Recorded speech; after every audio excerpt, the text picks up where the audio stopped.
to you, Alex. Rename. So right now, wow, sPAPI versus. You guys can start playing whenever you guys want.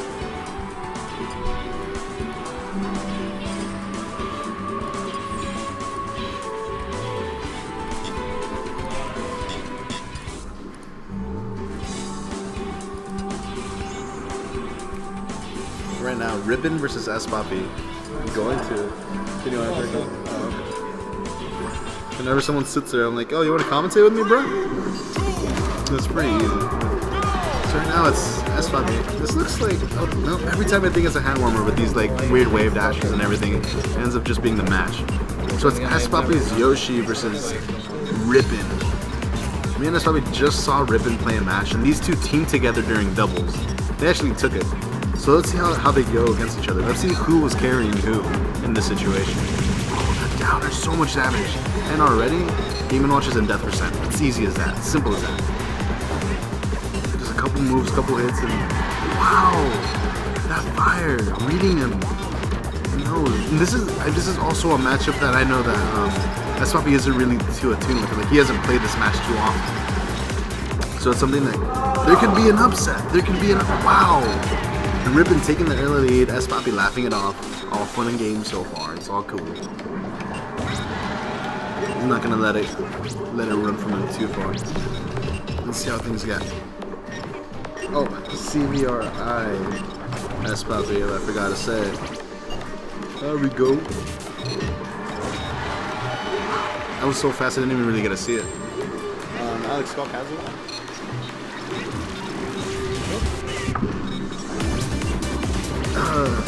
One of my commentary partners. I feel so lonely up here by myself. Wow, another one. And he's taking a pretty solid lead up against sPAPI. That's kind of surprising, especially, you know, since we haven't really seen RIPN at any tournaments around here before. That Game & Watch is no joke, though. It's hard to tell if he's doing especially well in this tournament because nobody knows the matchup against Game & Watch. Or if, you know, he's just really that good. This Game & Watch prodigy. Yeah. No, I mean, I know he's good because I played him myself before, but he's good. Mm-hmm. Like, you can't just bank on a character, but he's doing great. Game & Watch is doing things I haven't seen before. And sPAPI's smile is gone. He's not laughing it up anymore. He's intense. Yeah, he's looking at it and he's like, you know what? I'm not ready to take a trip to losers yet. And this is his stage too. This is his favorite stage. Mm-hmm. This one along with like maybe Yoshi's Story or something like that. Boom, Yoshi, there we go. And then we see these wave dashes, all this dash dancing, and right there, his mobility. He's taking it a lot more serious now. You can tell right away. He's got that eye. Both of these guys usually smiling, perky. Right now, nothing, no smiles. They want to win. They want to take this. All you can hear is them pressing the buttons over there. Not one word from either of them. That's crazy how quiet it is in the room right now. He's spacing himself out just perfectly enough too. Oh, neutral air. Oh my god. RIPN taking the first match over CVR and sPAPI. No smiles now. I wish I knew more about this matchup, but this is completely new territory. Mm-hmm. But that's what's awesome about PN. So many characters that couldn't really do much at all in melee or in brawl and stuff are just coming up here and they're just tearing everything apart because they can now. It's so awesome to see that.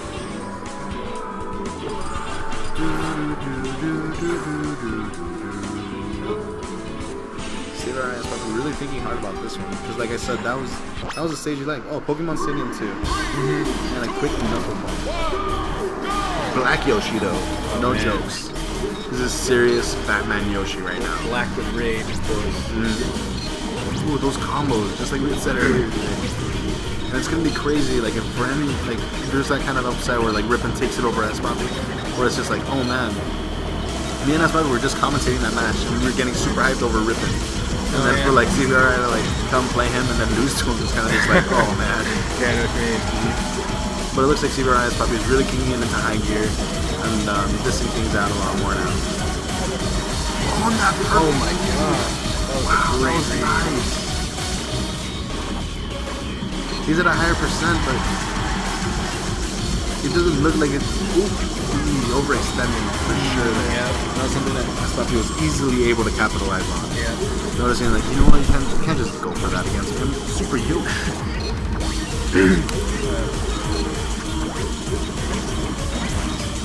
I love the way. Oh my gosh. That's something he's been doing a lot. I don't know if it's really been paying off too greatly for him. It's just that charge smashes. It's kind of like, ooh. Because as great as those are to land, you can't just be throwing them out there like constantly like that. And your opponent's gonna like catch on, and he's gonna like figure you out, and then he's just gonna punish you for it. I think maybe he's just trying to get rid of Yoshi as quickly as he can, because I mean, he really knows Yoshi really well. They're both staying concrete on one character. You can tell they do not want to change their character because they are definitely using their best mains right now. Maybe it's just that key, that little habit that he has of just like always landing with the key is as great of an option as it might be. Like everything can be predicted. And if sPAPI can catch on, like, okay, you know what? He's going to constantly be landing with that key. Yeah. I'm just gonna run away. I'm gonna pivot grab. I'm gonna pivot pull this out. Oh yeah. I'm gonna, like, you know what? Like I know it's coming, so I can be ready for it every single time. Makes sense.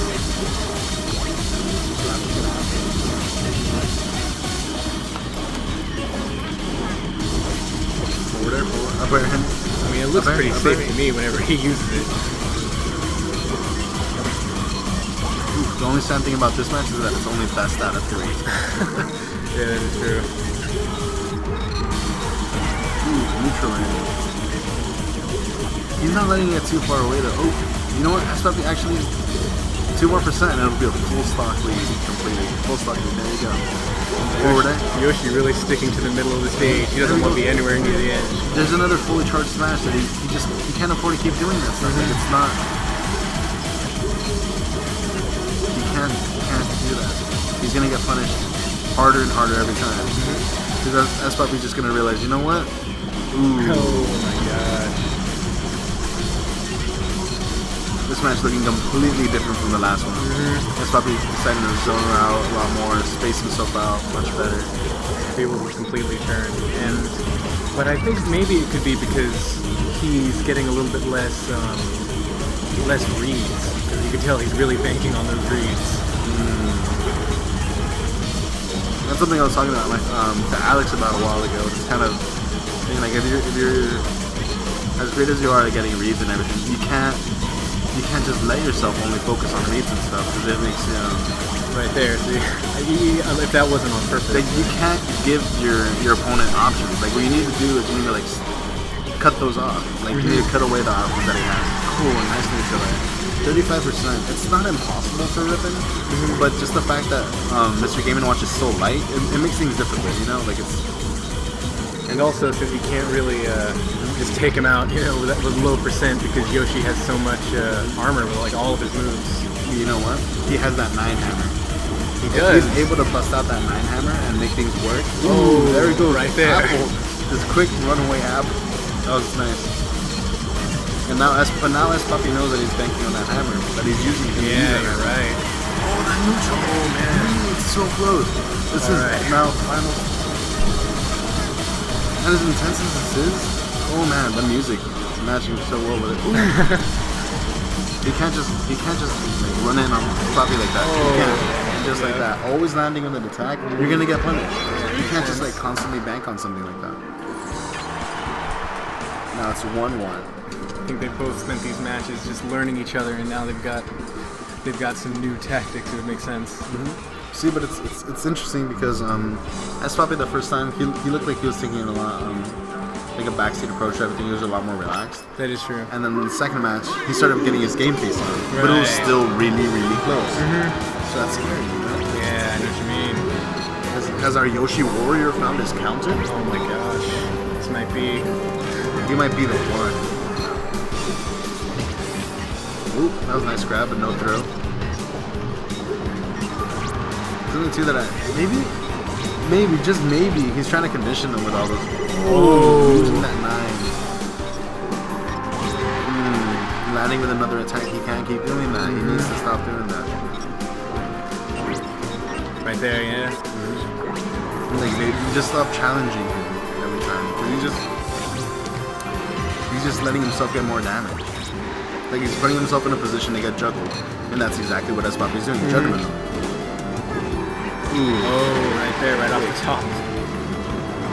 He was at 168 too. So. Need some water. It really doesn't take much to take Game & Watch off the top, especially in Final Destination. But with Yoshi, I mean, he has that up air. It's ridiculous.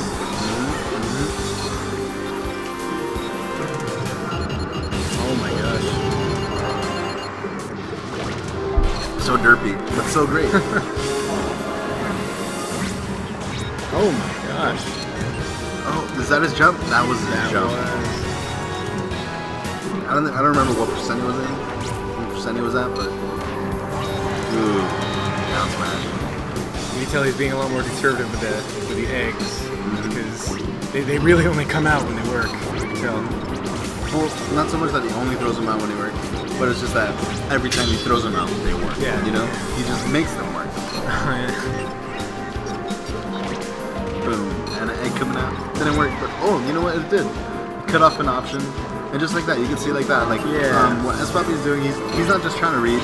He's cutting off your options, so you're forced to take certain things. That makes sense. And then he can punish accordingly.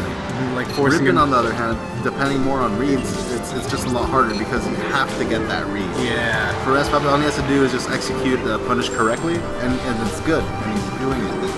Because pretty much all of of course, his strongest moves, like his up smash or anything, you're like, ooh, well, have a lot of ending lag. A lot. Who, Yoshi's? Or? No, Game & Watch. Because he's really trying to capitalize on pretty much everything without actually knowing for sure if it'll work. That's the reads. Oh, what's sPAPI trying to go for? He's hanging out a lot on the ledge. Ooh, that 3. Oh my gosh. Wasn't enough to get through the river. Well, it was only a 3, so that doesn't... I'm not sure what it does, but... I think that's probably wasn't that much. He uses aura, I think. Ooh, like he uses aura. See right there, that would have been an easy shoot. You just drop that parachute out. Oh my gosh. Wow. 1-1 again. Really knowing that hitbox. Yeah, and that's probably, look, he's just baiting him out, just running back and forth, just baiting it out. But that's the scary thing, you can't just... Oh my gosh. Look, there we go, that's... Yeah, see, like, instead of challenging, instead of fighting back, I was gonna say, go around. I was about to say, it looked like he was about to do the down air, and then, but then... And that's probably was ready to punish that. Yeah. Oh, man. Oh my gosh. Wow, he just barely lost. That was his chance. That was his chance. Oh my gosh. As long as he can make sure to, like, control himself, not overextend. This looks really grim for both players. This is intense. Oh my gosh. Any good hit. Oh, is it going to be up air? Oh, it is. And it is up air. Off the top. sPAPI taking it over, RIPN. No more Terran for this RIPN. Ooh. See your eyes, sPAPI. Making it through the winner's bracket.